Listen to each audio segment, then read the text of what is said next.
galera, trazendo mais um vídeo aí. Hoje, galera, eu tô trazendo mais um vídeo, porque hoje de manhã eu já trouxe um.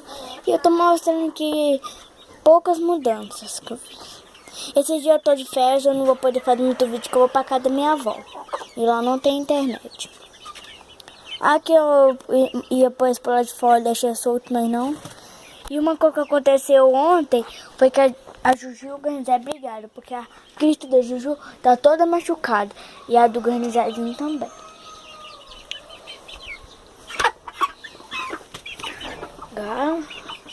Eu fiz uma intro aí, galera, mas só que não sei, eu não sei como é que eu vou postar ela. Aqui, ó. Linda. Só uma comparação porque ela tem tupete.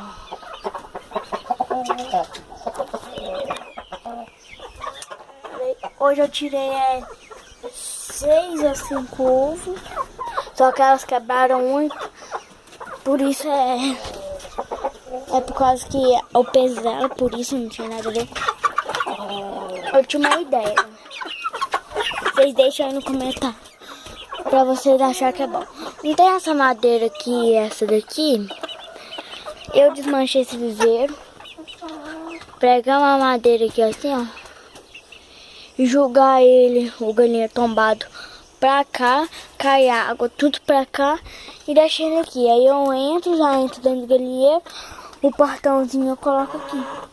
Aí eu saio aqui. Quando eu for soltar as galinhas, eu solto tudo. Põe os pintinhos pro lado de cá e as galinhas pro lado de lá. Espero que seja uma boa negócio aí. E minha prima descobriu alguma que tem um cara perto aqui de mim que tem Brahma. Brahma, não sei as cores. E também nem sei se é verdade.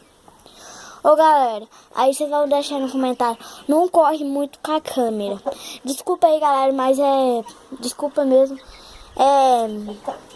É que aqui assim fica escorregando. Eu dou uma corridinha, uns pulinhos. Tá. Ô galera, eu vou colocar essa aqui em cima do puleiro aqui só pra vocês verem. Vou dar uma pausadinha. Voltei, galera. Desculpa. Que os frangos não sobem juntar igual as galinhas correm. Se der limite aí de vídeo, eu vou falar. Deixa se eu gostei.